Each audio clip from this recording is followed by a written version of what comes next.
नमस्कार, आप देख रहे हैं स्पर्श न्यूज और मैं हूं आपके साथ अमित शर्मा। शाम के 7 बज चुके हैं और वक्त है जवाब तो चाहिए का। जवाब तो चाहिए में आज हम बात करेंगे खालिस्तानी अमृतपाल की गिरफ्तारी की। इस्लामिक आतंकी देश पाकिस्तान के इशारे पर भारत में अलगाववाद की आग भड़काने की कोशिश करने वाले अमृतपाल को पंजाब पुलिस ने गिरफ्तार कर लिया है। खालिस्तानी अमृतपाल जो वारिस पंजाब संगठन चलाता था, खुद को पंजाब का वारिस बताता था, जबकि वास्तविकता तो यह थी कि वो वारिस पंजाब दे नाम पर विनाश पंजाब दे का एजेंडा चला रहा था। अजनाला थाने पर अमृतपाल के साथियों ने उन्माद का जो हिंसक नाच किया था वो पूरे देश ने देखा था। पंजाब सरकार की इसमें काफी किरकिरी भी हुई थी। इसके बाद गृहमंत्री अमित शाह और पंजाब के मुख्यमंत्री भगवंत मान की मुलाकात हुई और कहा यह गया कि इसके बाद ही अमृतपाल के भारत को तोड़ने के इरादों को मिट्टी में मिलाने का संकल्प लिया गया। इसके बाद पंजाब पुलिस ने अमृतपाल को पकड़ने का अभियान चलाया। खुद को हीरो की तरह दिखाने वाला अमृतपाल कानून के डर से भागने लगा। गांव गली खेतों में भागा, लेकिन वो बच नहीं सका। आज पंजाब के मोगा से अमृतपाल को एनएसए के तहत गिरफ्तार कर असम की डिब्रूगढ़ जेल भेज दिया गया। आज के प्रोग्राम में हम बात करेंगे, क्या अमृतपाल की गिरफ्तारी से खालिस्तानी एजेंडा ध्वस्त होगा? क्या अमृतपाल वारिस पंजाब दे के नाम पर पंजाब के विनाश की कोशिश कर रहा था? क्या अमृतपाल को बढ़ाने में राजनेताओं ने भी भूमिका निभाई है? और सवाल यह भी है कि भारत में अलगाववाद की आग भड़काने की कोशिश करने वाले अमृतपाल जैसे उन्मादियों के खिलाफ देश के सभी राजनीतिक दल एक मंच पर आ पाएंगे? आज चर्चा इसी को लेकर करेंगे। एक बड़ा पैनल हमारे साथ जुड़ चुका है, लेकिन पहले एक रिपोर्ट आपको हम दिखाते हैं, जिसके बाद आप समझ पाएंगे कि आखिर ये पूरा का पूरा मामला है क्या। उसके बाद चर्चा की शुरुआत करेंगे।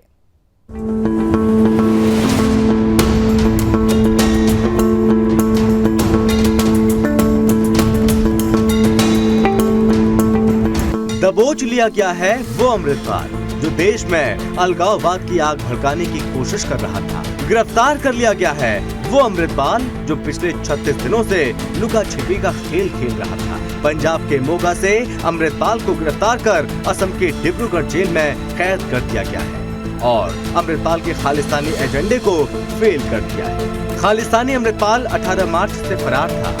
पुलिस उसकी तलाश में लगातार छापेमारी कर रही थी। देश भर में अलर्ट जारी कर दिया गया था। इस ऑपरेशन में केंद्रीय जांच एजेंसियों के साथ ही कई राज्यों की पुलिस ने पंजाब पुलिस का साथ दिया और बड़े स्तर पर सर्च ऑपरेशन चलाया और आखिरकार अमृतपाल को दबोच लिया गया। अमृतपाल की गिरफ्तारी एनएसए के तहत हुई है और इधर पंजाब पुलिस ने अमृतपाल को दबोचा, उधर पंजाब के सीएम भगवंत मान का बयान सामने आ गया। मुख्यमंत्री भगवंत मान ने कहा कि मैं पूरी रात नहीं सोया, मैं हर 15 मिनट आधे घंटे में पूछता रहता था। मैं नहीं चाहता था कि खून खराबा हो, लॉ एंड ऑर्डर खराब हो।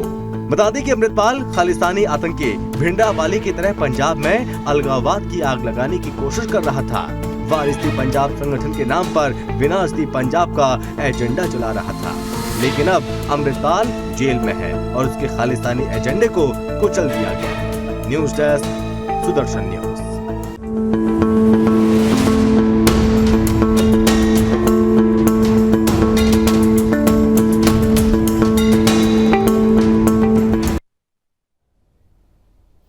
तो पंजाब पुलिस और पंजाब सरकार के लिए इसे बहुत बड़ी कामयाबी माना जा रहा है, क्योंकि जिस तरीके से 36 दिनों के बाद खालिस्तानी अमृतपाल को पकड़ने में यह बड़ी कामयाबी हासिल हुई है, उसके लिए लगातार कोशिशें की जा रही थी। पंजाब पुलिस लगातार उसका पीछा कर रही थी, लेकिन वो हाथ नहीं लग रहा था। और जैसे ही पंजाब पुलिस को किसी तरह की कोई सूचना मिलती थी, जैसे ही वहां पर पंजाब पुलिस की ओर से रेड मारी जाती थी, वो भाग जाता था और बहरूपिया यानी कि कई रूप अपने ये बदल रहा था। कभी चश्मा लगाकर ये घूम रहा था, कभी टोपी लगाकर ये घूम रहा था, तो कभी पूरी तरह से अपने आप को चेंज करके यानी कि दूसरा भेष बदल करके ये लगातार चकमा देने की कोशिश कर रहा था। लेकिन अब पंजाब पुलिस का ये दावा है कि उसको एक पुख्ता जानकारी मिली, जिसके बाद इसको धर दबोचा गया। आज चर्चा हम इसी को लेकर करेंगे, क्योंकि पंजाब पुलिस और पंजाब सरकार ये दावा कर रहे हैं कि उसके लिए बहुत बड़ी कामयाबी है। और कामयाबी इसको इसलिए भी कहा जा रहा है कि हमने देखा था किस तरीके से अजना थाना पर, जो अजनाला थाना था, उस पर जब धावा बोला गया था तो किस तरीके से लाठी डंडे तलवार वहां पर ले गई और पंजाब पुलिस मूक दर्शक बनकर रह गई। पंजाब पुलिस कुछ नहीं कर पाई थी। उसके बाद पंजाब पुलिस और पंजाब सरकार दोनों को ही खूब किरकिरी हुई थी, यह भी हमने देखा था। लेकिन अब इसको एक बड़ी कामयाबी के तौर पर देखा जा रहा है, क्योंकि एक खालिस्तानी का इस तरीके से पकड़ा जाना, क्योंकि अब उसको जेल हो चुकी है और जो उसका खालिस्तानी एजेंडा था वो भी अब पूरी तरह से फेल हो चुका है। आज चर्चा हम इसी को लेकर करेंगे, लेकिन कौन कौन खास मेहमान हमारे साथ मौजूद हैं, सबसे पहले उनसे आपको हम परिचय कराते हैं। हमारे साथ आम आदमी पार्टी की तरफ से आम आदमी पार्टी के प्रवक्ता किशोर झा जी जुड़ गए हैं। इसके साथ ही बीजेपी की ओर से जैसे हमारे साथ कोई मेहमान जुड़ते हैं उनसे भी आपका हम परिचय कराएंगे। इसके साथ ही हमारे साथ एक पूर्व पुलिस अधिकारी हैं, वो भी मौजूद रहेंगे, उनसे भी आपका हम परिचय कराएंगे। लेकिन फिलहाल किशोर जी, मैं आपका स्वागत भी कर रहा हूं और इसके साथ ही मैं आपसे सवाल भी कर रहा हूं। सवाल मेरा यह है आपसे कि इसको एक बहुत बड़ी कामयाबी पंजाब पुलिस की ओर से, पंजाब सरकार की ओर से माना जा रहा है। दोनों ये दावा कर रहे हैं कि अपने आप में बहुत बड़ी कामयाबी है, लेकिन इसमें यह भी आपको देखना पड़ेगा कि केंद्र में का बहुत ज़्यादा इसमें सहयोग रहा है और ये कह सकते हैं कि केंद्र और पंजाब पुलिस की सूझबूझ के साथ, या यूं कह लीजिए कि केंद्र सरकार, राज्य सरकार और पंजाब पुलिस, इन तीनों की सूझबूझ के साथ इस बड़ी कामयाबी को आप पा गए। अमित भाई, देखिए, आपने जो डिस्क्राइब किया है जी हमले को, जिस तरीके से, मेरा मानना है कहीं ना कहीं वो सच्चाई। जब भी इस प्रकार के मल्टी स्टेट ऑपरेशंस होते हैं तो उसमें जाहिर सी बात है, स्टेट पुलिस है, जो मेन स्टेट की पुलिस है, वो इन्वॉल्व है, बहुत ज्यादा होता है। लेकिन तमाम कनेक्टिंग एजेंसियां होती हैं, सेंट्रल आईबी का इनपुट होता है, या फिर तमाम जो पड़ोस की स्टेट पुलिस का इनपुट होता है, वो भी निकाला जाता है। और जिस प्रकार से वो पूरे ऑपरेशन को अंजाम दिया गया, जहाँ पे बिना किसी एक बुलेट के फायर किए हुए इतना बड़ा ऑपरेशन अंजाम दिया गया और इतने बड़े गिरोह का से सफाया कर दी गई, तो क्या आपने काबिलियत। अब इसमें आप पंजाब पुलिस की भूमिका को सराहें, पंजाब सरकार की भूमिका को सराहें, केंद्रीय एजेंसियों को कहें, हरियाणा राजस्थान की पुलिस को कहें, उत्तराखंड नैनीताल की पुलिस को कहें, इन सबका ही मेरा ये मानना है कि सबकी अपनी अपनी भूमिका की, सबने अपना अपना रोल निभाया और एक शानदार ऑपरेशन को अंजाम दिया गया, जहां पे कि बिना किसी इनकाउंटर के, बिना किसी हिंसा के, बिना किसी गोली और बंदूक के अपने मकसद इस बात का किशोर जी मैं थोड़ी सी क्लैरिटी चाहता हूं, जिस तरीके से आप बार बार और आपके नेता भी इस बात का जिक्र कर रहे हैं कि बिना एक गोली चले, अरविंद केजरीवाल ने भी खुद ट्वीट किया है और उन्होंने इस बात का जिक्र किया है कि बिना एक गोली चले, बिना शांति भंग हुए, बिना किसी के ऊपर इस तरीके से फायरिंग किए हुए हमने इस ऑपरेशन को अंजाम दिया। तो आप मतलब कहना क्या चाह रहे हैं? देखिए, मेरा ये मानना है कि जो कानून का राज स्थापित करने वाली एजेंसियां होती हैं, चाहे वो पुलिस की संस्था हो, चाहे वो आप इंटेलिजेंस ब्यूरो की बात करें या इंटेलिजेंस इनपुट देने वाली कोई भी एजेंसी है, उन सब की जिम्मेदारी ये होती है कि कोई भी कानून का भगोड़ा या कोई भी कानून का जो भी तोड़ने वाला है या ना मानने वाला है, उसको कानून के समक्ष प्रस्तुत करे। और जो अदालतें हैं देश की, जो संविधान के हिसाब से चलने वाली अदालतें हैं, वो उनके ऊपर फैसला ले। नहीं तो कहीं तो ये माना जाए कि कहीं ऐसा तो नहीं है कि अप्रत्यक्ष रूप से ही सही आप यूपी से कंपैरिजन करने की कोशिश कर रहे हैं कि देखिए यूपी में क्या हो रहा है और देखिए पंजाब में एक अपराधी को, एक खालिस्तानी को किस तरीके से पकड़ा गया। आप ये बताने की कोशिश कर रहे हैं क्या कि वहां पर देखिए वहां पर एनकाउंटर होता है, वहां पर गोली मारी जाती है, वहां फायरिंग होती है, और हमारे प्रदेश में देखिए कि किस तरीके से एक बड़े अपराधी को पकड़ लिया जाता है बड़ी आसानी से। अमित भाई, मेरा ये मानना है जी कि वो हर केस अलग होता है, अलग होती है। अब उस तमाम तरीकों के बीच में किशोर जी थोड़ा सा नजदीक से बोलिए। किशोर जी आपकी आवाज जो है ना वो ब्रेक हो रही है, तो थोड़ा सा नजदीक से अगर आप बोलेंगे तो प्रॉपर हम सुन पाएंगे आपको।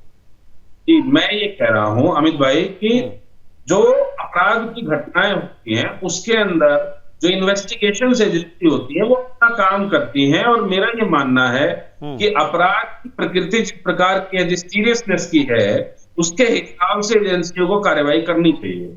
और इसी प्रकार जिस केस तोड़ने या ये खाली प्रोपेगेंडा फैलाने, लेकिन इस मामले को लेकर देखिए अमृतपाल ने की। खालिस्तानी अमृतपाल की गिरफ्तारी को लेकर आप अपनी सरकार की, आप अपनी पुलिस की पीठ थपथपा रहे हैं, तो अजनाला में जो कुछ हुआ, अजनाला थाने पर जिस तरीके से धावा बोला गया, उस पर हमला किया गया, 6 पुलिसकर्मी आपके उसमें घायल हो गए थे बुरी तरीके से, और वो तस्वीरें जो हैं वो तस्वीरें पूरे देश ने देखी, तो क्या आप उसको मानेंगे कि वो एक नाकामी थी आपकी, वहां पर एक चूक हुई पुलिस से भी, सरकार से भी? अमित भाई देखिए, उसे चूक कहना गलती होगी। मेरा ये मानना है कि वो अपने आप में एक सोची समझी रणनीति थी कि भाई जिस प्रकार से गुरु साहिब की पालकी का मिसयूज करने की कोशिश की गई, उनके आड़ में एक अपराध करने की कोशिश की गई, और पंजाब पुलिस ने जिस समझदारी के साथ उस मामले को टैकल किया, मुझे लगता है अपने आप में ये केस स्टडी होना चाहिए कि आपने तमाम विपरीत परिस्थितियों के बावजूद जो है आपने संयम के साथ काम लिया, कानून के राज को, कानून व्यवस्था को कायम किया। ये उस स्थिति में भी इंपॉर्टेंट था। और जिस प्रकार से पूरे अमृतपाल प्रकरण में पूरे गैंग को, वारिस पंजाब के गैंग को खत्म करने की बात है या उसके सरगना अमृतपाल को पकड़ने की बात है, पंजाब पुलिस ने जो ये वाला काम किया है, ये भी अपने आप में एक काबिल तारीफ है। और इसके साथ ही अमित भाई मैं एक चीज और कहना चाहूंगा, जो तमाम कोऑर्डिनेटिंग एजेंसियां थी, चाहे वो केंद्र की थी चाहे पड़ोस के राज्यों की थी, उन सबकी भूमिका भी महत्वपूर्ण है और सबने अपना अपना रोल बखूबी अदा किया। इसी की वजह से जो है इतने बड़े ऑपरेशन को इतनी शांति के साथ, इतने अहिंसक तरीके से अंजाम दिया गया और दोषियों को अब अदालत के सामने पेश किया जाएगा, कानून के सामने पेश किया जाएगा और कानून ये तय करेगा कि किसने कितना बड़ा अपराध किया है और किसे कितनी बड़ी सजा मिलनी चाहिए, ना कि कोई ऐरा गैरा नथु खैरा। ठीक है, चलिए, 2 खास मेहमान और हमारे साथ जुड़ गए हैं। हमारे साथ बीजेपी की तरफ से बीजेपी के प्रवक्ता नेहा शालिनी दुआ जी जुड़ गई हैं, इसके साथ ही एलन राव जी जो कि पूर्व पुलिस अधिकारी, वो भी हमारे साथ जुड़ गए हैं। आप दोनों का भी स्वागत है। लेकिन मैं आपके पास से आना चाहूँगा नेहा जी, बार बार ये कहा जा रहा है, आम आदमी पार्टी की ओर से ये कहा, और आपने अरविंद केजरीवाल का ट्वीट भी देखा होगा जिसमें ये दावा किया जा रहा है कि देखिए किस तरीके से हमने बड़े ही शांतिप्रिय ढंग से एक आतंकी को, एक खालिस्तानी को, एक बड़े अपराधी को पकड़ लिया और एक गोली तक नहीं चली। अमित जी, मैं जो आम आदमी पार्टी के किशोर झा जी हैं उनसे पूछना चाहूंगी कि भाई साहब, पकड़वा तो जांच एजेंसियों ने पहले ही अमृतपाल को दिया था, 37 दिन किसने घुमाया, किसने छोड़ा, चोर चोर पुलिस, ये कौन सी, अब मैं राजनीतिक इसको बनाना नहीं चाहती थी मुद्दा, लेकिन जिस तरीके से ये लोग अपनी पीठ थपथपा रहे हैं कि पंजाब पुलिस ने ये किया, पंजाब पुलिस ने वो किया, पंजाब पुलिस ने तो खोया था, हमारी जांच एजेंसियों ने तो आपको इनपुट दिए थे पंजाब पुलिस को, भैया यहाँ बैठा है, अब यहाँ बैठा है, यहाँ से तो उठा लो, और वो भी आपसे नहीं हुआ, उठा के छोड़ दिया, तो इसे किसकी नाकामयाबी कहेंगे? जरा आप किशोर जी मुझे ये भी बता दीजिए। आप लोगों के ऊपर अगर दबाव ना हो ना केंद्र सरकार का, अगर गृह मंत्रालय का दबाव ना हो, तो मुझे लगता है खालिस्तानी खुले में घूमे और लोगों को तंग करे और अलगाव नहीं, लेकिन नेहा जी अमित शाह ने तारीफ की है इस पूरे मामले को लेकर, अमित शाह की ओर से तारीफ की गई है पंजाब सरकार की कि पंजाब सरकार इस मामले में अच्छी कार्रवाई कर रही है, उसने अच्छा काम किया है। देखिए, तारीफ वो उनका बड़प्पन है, तारीफ कर रहे हैं, हाँ। लेकिन कहीं ना कहीं जनता सवाल कर रही है और आम जनता के नाते मैं भी पूछ रही हूँ कि पहले इसको छोड़ा ही क्यों? पंजाब पुलिस के हाथ इतने कमजोर थे कि उनके हाथ में आया हुआ अमृतपाल छूट जाता है और चला जाता है और ड्रोन के जरिए उन्हीं के कमिश्नर ऑफिस पे हमला करवाता है, वहां पर पुलिस कर्मियों के ऊपर दहशत फैलाता है, उसका एक स्लीपर सेल चल रहा है। ये इनकी नाक के नीचे होता कैसे है? ये बात नहीं मुझे समझ आ रही कि कहीं ना कहीं प्रशासन की मिली भगत है, गलती से ही हो सकता है, इनको ना पता हो, इनकी सरकार वहां है, लेकिन जो इकोसिस्टम है वहीं कुछ ऐसे लोग हो जो उनके साथ मिले हो अलगाववादियों के साथ। लेकिन गृह मंत्रालय की तरफ से एक क्लियर कट मैसेज है हमारी सरकार की तरफ से सभी अलगाववादियों को, चाहे वो यासिन मलिक हो, चाहे वो अमृतपाल हो, तुम किसी भी कम्युनिटी से हो जाओ, किसी भी धर्म से हो जाओ, अगर देश में हिंसा फैलाओगे और देश में अलगाववाद फैलाओगे, लड़ाई झगड़े करवाओगे, पाकिस्तान के साथ हाथ मिलाओगे, तो तुम्हारी जगह पाकिस्तान में है। यहाँ पर नहीं है, यहाँ सहा ही नहीं जाएगा। जीरो टॉलरेंस की नीति पर हमारी सरकार चल रही है और यही कारण है कि हमको दोबारा जनता ने चुना और अब दोबारा जनता तीसरी बार चुनेगी। हैट्रिक हम करेंगे। क्यों? क्योंकि जनता की सुरक्षा हमारे लिए सर्वोपरि है, उससे ऊपर हमारे लिए कुछ भी नहीं है। अभी 6 महीने पहले या 4 महीने पहले पंजाब में प्रधानमंत्री जी का काफिला आता है और पंजाब पुलिस के ऊपर और पंजाब प्रशासन के ऊपर सवाल ये था कि उनकी सुरक्षा में चूक कैसे हुई। ये आपको सबको, मीडिया को भी पता है कि उनकी सुरक्षा में, प्रधानमंत्री जी की सुरक्षा में भी चूक हुई थी। एनीवेज, मैं उस बात पे नहीं जा रही। मैं तो सीधा ये कह रही हूँ, हमारे लिए जनता की सुरक्षा सबसे ज्यादा इंपॉर्टेंट है। लेकिन हाल फिलहाल जब से आम आदमी पार्टी वहां आई है, पंजाब में ये आम बात क्यों हो गई है? मतलब आम आदमी पार्टी के आने के बाद आम बात हो गई है कि आईएसआई के यहाँ ड्रोन के जरिए हथियार आते हैं, पंजाब में भेजे जाते हैं, फिर हमले होते हैं, पुलिस स्टेशनों पे हमले हो जाते हैं। तो कहीं ना कहीं सवाल तो बनते हैं ना। अब आप सोचिए कि हम आम जनता सवाल भी ना करे आम आदमी से, तो ऐसा तो नहीं होगा। तो यहाँ कहीं ना कहीं जो पंजाब पुलिस ने अभी काम किया बहुत अच्छा है, चाहे प्रेशर में आके किया, गृह मंत्रालय के, या जिस तरीके से भी किया, बहुत अच्छा है। लेकिन हाथ आया हुआ कबूतर जो आपने जब पहले छोड़ दिया था 37 दिन पहले, उस पे भी तो आप कोई टिप्पणी कीजिए, उस पे भी ठीक है। चलिए मैं लौटता हूं आपके पास। नेहा जी, मैं आपके पास आऊंगा। एन राव जी, आप कैसे देख रहे हैं इस पूरे मामले को? एक ऐसा इंसान, एक ऐसा शख्स, एक ऐसा खालिस्तानी, एक ऐसा आतंकवादी जो पूरे सिस्टम को धता बता रहा था, जो देश के गृह मंत्री को चुनौती देता है, जो देश के गृह मंत्री को न केवल चुनौती देता है बल्कि उनको बहुत धमकी भी देता है। इसके साथ ही पंजाब सरकार को धमकी देता है, पंजाब के मुख्यमंत्री को धमकी देता है, पंजाब पुलिस को धमकी देता है। न कानून को मानता है, न संविधान को मानता है। ऐसे इंसान का, ऐसे आतंकवादी का इस तरीके से पकड़े जाना, आप कैसे देख रहे हैं आप इसको? क्योंकि पंजाब सरकार और पंजाब पुलिस की ओर से लगातार ये दावा किया जा रहा है कि एक गोली नहीं चली, लेकिन हमने इस आतंकवादी को गिरफ्तार कर लिया, वो भी बड़े आसानी से। देखिए, ये मैं समझता हूँ देर आए दुरुस्त आए वाली बात है। 36 दिन को पंजाब पुलिस को थकाने के बाद में जिस नाटकीय ढंग से इसको पकड़ा गया है यहाँ पर, मैं समझता हूँ ये जिस गुरुद्वारे में रहा, जिस गुरुद्वारे में वही सारा जहाँ पर जनरल सिंह भिंडरावाला ने अपना स्थान बनाया था, और उसी का रूप ये लगाकर जनरल सिंह भिंडरावाला 2 बनना चाह रहा है। और इसको मैं तो ये समझता हूँ कि इसको आतंकवादी पहले कुछ स्थानीय ट्रक ड्राइवर होते हुए, उसके बाद आतंकवादी तो या तो पुलिस ने बनवाया या मीडिया ने इसको बनाया। इतने दिन इसके बीच करते रहे, लेकिन इसने जो कुछ किया, एक AKF बनाई, आनंद साहब खालिस्तान फोर्स बनाया, दूसरा बहुत से, मैं तो ये भी मेरे को मालूम हुआ कि अपने गांव में एक कोई गांव है, वहां पर इसने ट्रेनिंग सेंटर शुरू किया, फायरिंग रेंज बनाया और फायरिंग रेंज पर विदेशी हथियारों की ट्रेनिंग दे रहा था लोगों को। तो मैं समझता हूँ यहाँ का इंटेलिजेंस इनपुट कहाँ गया था? ये जो पंजाब पुलिस का इंटेलिजेंस है जो अभी अपनी पीठ थपथपा रहे हैं, ये उनको पता नहीं लगा कि ये अमृतपाल सिंह वहाँ क्या गुल खिला रहा है। और जैसा अभी बता रही थी भाजपा की प्रवक्ता जी, ये वहां से भाग कैसे गया, अटैक कैसे कर दिया इसने पुलिस स्टेशन पर? इसकी हिम्मत तो देखो। जैसा आपने कहा है कि इसने किसको नहीं छोड़ा, होम मिनिस्टर को थ्रेट किया, चीफ मिनिस्टर को थ्रेट किया, पुलिस को धत्ता देता हुआ 35-36 साल है। दूसरी एक और बात मैं बता रहा हूँ, 35-36 दिनों तक ये छुपा रहा, तो ये कहीं ना कहीं तो पंजाब में रहा ना, किसी ने गुरुद्वारे में या किसी की शरण में रहा, तो वो तब तक क्यों नहीं कोई इनकी खबर लगा पाए पुलिस? दूसरी बात, अच्छा हुआ ये पकड़ लिया, इसकी तारीफ की जाती है कि बिना कोई गोली चलाए ऐसे उग्रवादी को पकड़ लिया। लेकिन अब इसकी इंटरोगेशन होगी, इसकी इंटरोगेशन से ये पता लगेगा, NIA इसकी इन्वेस्टिगेशन करेगी, डिब्रूगढ़ जेल भेज दिया गया है इसको, और वहां पर इसकी NSA में 1 साल के लिए कस्टडी रहेगी, 1 साल तक ये डिटेन रहेगा, इससे पहले नहीं छूटेगा ये। और उसके बाद जो इससे बातें पता लगेंगी इसकी इंटरोगेशन से, उनका वेरिफिकेशन और क्रॉस वेरिफिकेशन होगा।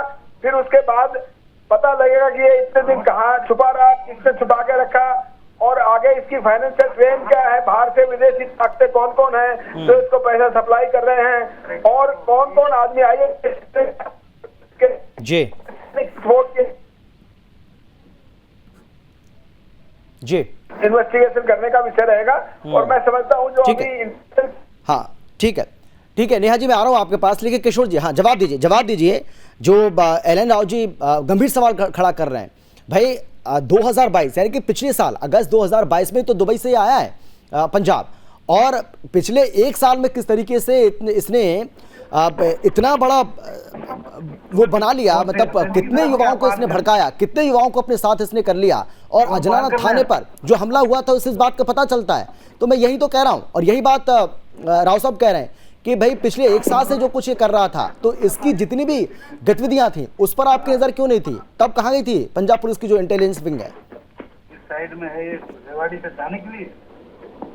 किशोर जी, घटना के बाद जो है इस क्रिमिनल को गिरफ्तार किया गया है, और अब जांच एजेंसियां इसकी जांच पड़ताल करेंगी, पूछताछ होगी, और तमाम जो उसको साजिश क्रिमिनल नहीं, है, आप उसको या क्रिमिनल मत इसके कहिए, उसको पीछे- आतंकवादी कहिए। वो आतंकवादी है, खालिस्तानी जी है, जी आतंकवादी जी बोलिए, जी क्रिमिनल नहीं है। जी जी हाँ, बिल्कुल बिल्कुल। 1-2 बार मैंने भी उसको खालिस्तानी अपराधी बोला है, सिंपथाइजर। लेकिन वो अपराधी नहीं है, बिल्कुल, वो अमित भाई, आतंकवादी है।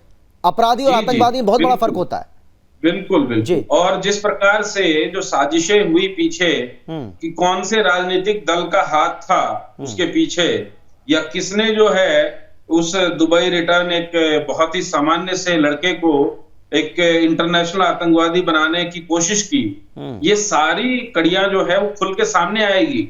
और लेकिन सवाल उठाने वाली हमारी नेहा जी जो भाजपा की माननीय प्रवक्ता हैं, इनसे मैं पूछना चाहूंगा कि पीडीपी के साथ, आतंकवादियों के साथ मिलकर सरकार बनाने वाली यही पार्टी है ना, इनकी पार्टी है ना, जो कश्मीर के अंदर पीडीपी के साथ मिलकर सरकार बनाती है, जो आईएसआई जैसी संस्था को, जब आईएसआई जैसी आतंकवादी संस्था को पठानकोट हमले के बाद जो है जांच के लिए भारत में आमंत्रित करती है, जो जाने ही कितने आतंकवादी जो नॉर्थ ईस्ट के हैं उनको अपनी पार्टी में शामिल करके टिकट देके और चुनाव लड़वाती है, जो ऐसे आतंकवादियों के सिंपथाइजर पार्टी वाली ये नेहा जी, ये हमें आज जब ज्ञान दे रही हैं आतंकवाद पे, देशभक्ति पे, तो मुझे लगता है कहीं ना कहीं इन्हें पढ़ लिख के आना चाहिए।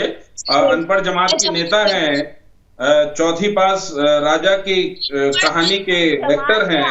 नेहा जी जवाब दीजिए, जवाब दीजिए। इनको जो है, ठीक है, इनको जो है ठीक है, होमवर्क करके आना अब चाहिए। जवाब ले लीजिए, जवाब ले लीजिए। हाँ, नेहा जी बोलिए, नेहा जी अमित बोलिए। जी, जाहिल पार्टी के लोगों से मैं एक सवाल पूछना चाहती हूँ। पर्सनल अटैक मत करिए, एक दूसरे की बात का जवाब दीजिए, लेकिन पर्सनल अटैक नहीं होना चाहिए। हाँ ठीक है, मैं उनको ही बोल रहा हूँ, मैं आपको ही बोल रहा हूँ, ये आप दोनों से रिक्वेस्ट है पार्टी के लोगों से मैं पूछना चाहती हूँ कि जब इन्होंने पंजाब में चुनाव लड़े तो सारों को पता था, सब लोग पहले ही बोल रहे थे कि इनको पैसा खालिस्तान से चढ़ रहा है, इनको पैसा, जो इनकी पार्टी आम आदमी पार्टी है ना, इनको खालिस्तान से पैसा चढ़ रहा था। यही रीजन है पिछले 8 महीने से खालिस्तानी इतने ज्यादा पॉपुलर क्यों हुए हैं पंजाब में। उससे पहले तो नहीं थे, कैप्टन अरविंदर सिंह के टाइम पे तो पंजाब पुलिस के थानों के ऊपर अटैक नहीं होते थे, लेकिन इन जाहिल लोगों को इंतजाम प्रोवाइड करने वाले इनके नेता कैप्टन अमरिंदर सिंह, उनके ऊपर ईडी की जांच होनी चाहिए, एनआईए की जांच होनी चाहिए। मेरा ये मानना है कि कैप्टन अमरिंदर सिंह के ऊपर एनआईए की जांच होनी चाहिए, उनको गिरफ्तार करके जेल में डाल के खालिस्तानियों के साथ जाके ये वहां जीते हैं, इसीलिए खालिस्तान आज पंजाब में छाया हुआ है, क्योंकि ऐसे लोगों ने खालिस्तान से पैसा लिया है, आपने पनपाए हैं इस देश के अंदर। अगर पाकिस्तानी कोई बांग्लादेश पाकिस्तानी, बांग्लादेशी, खालिस्तानी सब आप लेते हो। ऐसे अमित जी, ऐसे नहीं होता। ये लोग, इनकी बारी में नहीं बोल रही थी, ये क्यों ऐसे जाहिलपन कर रहे हैं कि बीच में बोली जा रहे हैं। नहीं, नेहा जी इनको आप जवाब दीजिए, नेहा जी आप जवाब दीजिए। ये आप दोनों की टक्कर चल रही है, वर्सेस चल रहा है, जवाब दीजिए, जवाब दीजिए। अमृतपाल छूटा क्या? कैसे पंजाब पुलिस ने छोड़ दिया अमृतपाल को? कैसे अमृतपाल छूटा? ये इसका जवाब है, इनकी सरकार को जवाब देना, हमें जवाब नहीं देना। उसको अरेस्ट करवाया, हम लोगों ने अरेस्ट करवाया और इन लोगों ने दबाव। अच्छा चलिए, मैं आप दोनों के पास लौटूंगा। तो अमृतपाल को जेल हो चुकी है और उसका खालिस्तानी जो एजेंडा है वो पूरी तरह से फेल हो चुका है। आज इसी को लेकर हम चर्चा कर रहे हैं। तमाम जो खास मेहमान हमारे साथ लगातार बने हुए हैं। राव साहब, मैं आपके पास आना चाहूंगा। जिस तरीके से आप सवाल खड़ा कर रहे थे कि भाई ठीक है, पंजाब सरकार, पंजाब पुलिस अपनी पीठ को थपथपा सकती है, लेकिन 36 दिन इसमें क्यों लगे, और ये गंभीर सवाल है। इस सवाल का जवाब हर कोई जानना चाहता है। लेकिन इसके साथ ही ये भी कहा जा रहा है कि 36 दिन का समय इसलिए भी लगा क्योंकि जो अजनाला थाने पर जिस तरीके से हमला बोला गया था, जो हालात उस वक्त पैदा हुए थे और जिस तरीके से इसको उस वक्त बहुत ज़्यादा सपोर्ट मिल रहा था, इसमें अगर पंजाब पुलिस कोई जल्दबाजी करती तो हो सकता है ऐसा ही कुछ और देखने को मिलता। इसीलिए हो सकता है कि पंजाब पुलिस ने इसमें समय लिया हो कि सूझबूझ के साथ काम लिया जाए और उसमें उनको काफ़ी हद तक कामयाबी भी मिली है। राव साहब, ये बात है कि इन्होंने सूझबूझ की बात जिस प्रकार से सूझबूझ, मैं आ रहा हूँ किशोर जी आ रहा हूँ मैं, हाँ, कि इसलिए कोई कम्युनल रोहित ना हो, ऐसा कुछ आज मैंने भी सुना था। इनके जो आईजी साहब से जो प्रेस कॉन्फ्रेंस करे थे, उन्होंने कहा कि इसलिए हमने किया था कि कोई कम्युनल राइट ना हो और हमने पूरा शांति बनाए रखा पूरे पंजाब में। बट मैं इसके थोड़ा समझता हूँ, जितने ज्यादा दिन इनको दिए हैं उस में धीरे धीरे आपने देखा होगा हर चैनल का पब्लिक का विश्वास इस केस की वजह से उठा हुआ था पुलिस की तरफ से कि पुलिस कार्यवाही नहीं कर रही है क्योंकि इतना बड़ा बना दिया इसको और वो पकड़ा नहीं जा रहा, पंजाब में ही तो रह रहा है। लेकिन इतने दिनों तक रहना, मैं समझता हूँ कि ये इसका बाहर रहने से ज्यादा इसने स्पोर्ट अपनी पैदा करने की कोशिश की है। और अब ये आज जो ढंग से इसने अपने आप को सरेंडर करके अरेस्ट करवाने की कोशिश की है, ये कहीं न कहीं विक्टिम कार्ड या रिलीजियस कार्ड खेलने की कोशिश कर रहा है। अपने आप में ये जुटाने की कोशिश कर रहा है कि मैं देखिए खालिस्तानी मूवमेंट के खिलाफ सारी पुलिस हो रही है, सारा गवर्नमेंट हो रही है और हम खालिस्तान बनाना चाह रहे हैं। तो ये एक प्रकार से खालिस्तान मूवमेंट को हवा देने वाली बात है। और मैं समझता हूँ कि ऐसे तत्व हैं जो कि अभी जो 1980 के दशक में जो खालिस्तानी मूवमेंट था पंजाब में, उसको ये इस प्रकार से अब करने की कोशिश कर रहे हैं, जो कि हमारे देश के लिए, नेशनल इंटरेस्ट के लिए, नेशनल सिक्योरिटी के लिए बहुत बड़ा खतरा हो सकता है। तो ना कि only central government but Punjab सरकार और पूरी इंटेलिजेंस एजेंसी, सबको ये चाहिए कि इस मामले को बड़ा सीरियसली ले कि ये पनप कैसे गया इतना और ये दोबारा एक कोशिश कर रहा है खालिस्तान बनाने की कोशिश, उस मूवमेंट को हवा देने की कोशिश कर रहा है। और इसके हवा को देने के साथ साथ जो लोग इनके साथ में मिले हुए हैं वो सबको राउंड अप करके एज पर लीगल एक्शन इसमें तुरंत करना चाहिए। और ये जो क्लेम कर रहे हैं कि हमारे साथ बहुत ज्यादा लोग जुड़े हुए हैं, ऐसा कुछ नहीं है।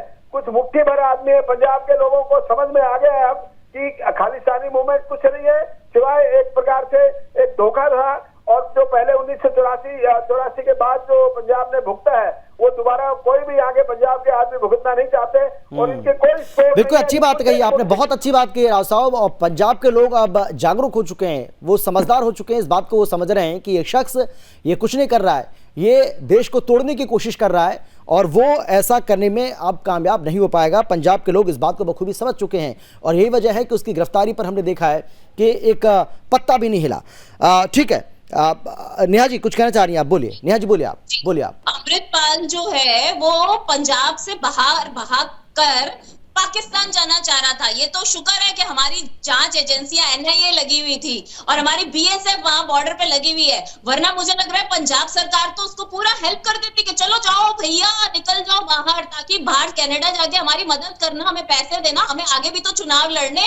अगर इन लोगों ने पहले हिम्मत करी होती, पहले इसको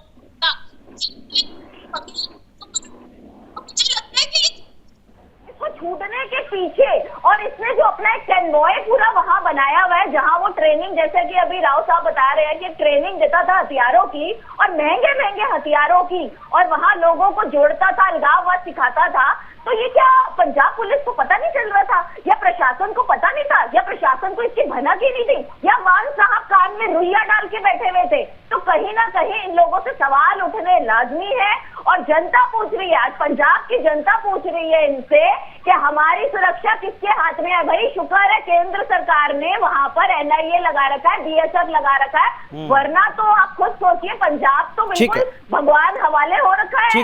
क्योंकि मान साहब तो ठीक है। नेहा जी मेरे पास समय बहुत कम बचा है, नेहा जी मेरे पास समय कम बचा है। किशोर जी जल्दी से अपनी बात रखिए, 15 सेकंड में अपनी बात रखनी है आपको। हाँ, आखिरी कमेंट आपका, आखिरी कमेंट आपका, क्योंकि नेहा जी जो कह रहे हैं, नेहा जी की बात में तो दम है भाई। वहां पर फोर्स भेजी गई केंद्र सरकार की ओर से। जब भगवंत मान ने गृह मंत्री अमित शाह से मुलाकात की थी, उसके बाद दोनों ने मिलकर ही अमृतपाल को पकड़ने के लिए प्लान तैयार किया था कि किस तरीके से इसको गिरफ्तार किया जाए। सुरक्षा में लगी जितनी एजेंसियां, राष्ट्रीय सुरक्षा में लगी हुई जितनी एजेंसियां हैं, चाहे वो पंजाब पुलिस है, दिल्ली पुलिस है, NIA है, जो तमाम एजेंसियां, IB है, वो सब अपना अपना काम कर रही है। अगर कोई काम नहीं कर रहा है तो वो भारतीय जनता पार्टी, इनकी पार्टी के नेता जहाज में बिठा के कंधार तक देश की जेल में बंद आतंकवादियों को छोड़ के आते हैं। इनकी पार्टी के नेता, पठानकोट में हमला होने के बाद। चलिए ठीक है राव साहब, जल्दी से 10 सेकंड पर भी बात रखिए। राव साहब जल्दी से आखिरी कमेंट आपका। आपको नहीं लगता है कि अभी भी पंजाब पुलिस के सामने बहुत सारी चुनौतियां हैं? गिरफ्तारी बेशक हो गई है, आप मानते हैं ऐसा? मैं बिल्कुल मानता हूँ, और मैं ये समझता हूँ कि अभी हमें पार्टी पॉलिटिक्स का समय नहीं है। सबसे उठकर सभी को मिलकर एक चीज सोचनी चाहिए कि हमारे देश की सुरक्षा और प्रभुता की अखंडता को अखंड रखा जाए, और जो भी ताकतें हैं इसको डिस्टर्ब करने की कोशिश करते हैं, उनको सबको मिलकर। बहुत धन्यवाद आप सभी का हमारे साथ जुड़ने के लिए, चर्चा में शामिल होने के लिए, अपनी बात रखने के लिए। लेकिन पंजाब के लोगों को ये समझना होगा, उनको ये ध्यान देने की जरूरत है कि ये जो शख्स है, ये जो आतंकवादी है, ये अलग खालिस्तान की मांग कर रहा है। अरे अलग खालिस्तान, एक छोटा सा टुकड़ा आप क्यों चाहते हैं? पंजाब के लोगों का ये पूरा हिंदुस्तान है, पूरा हिंदुस्तान आप लोगों का है, यह आपको समझना पड़ेगा। क्योंकि सिखों ने जो बलिदान दिया है, जो त्याग इस देश के लिए दिया है, उसको कभी भुलाया नहीं जा सकता है। इसीलिए पंजाब के जो युवा हैं उनको हम कहना चाहते हैं कि ये पूरा का पूरा हिंदुस्तान आपका है। ये अलग खालिस्तान की जो मांग कर रहा है, अब वो जेलों में है, जेल में सड़ेगा। लेकिन आपको ये ध्यान रखना पड़ेगा कि आपको ऐसे लोगों के बहकावे में नहीं आना है, क्योंकि ये अपनी इच्छा पूर्ति के लिए कुछ भी मांग जो कर रहे हैं, जो कभी जिंदगी में पूरी होने वाली भी नहीं है। क्योंकि आप देखिए, अलग खालिस्तान की मांग करता करता जेल में चला गया। फिलहाल इतना ही, लेकिन देश और दुनिया की बाकी खबरों के लिए आप देखते रहिए सुदर्शन न्यूज।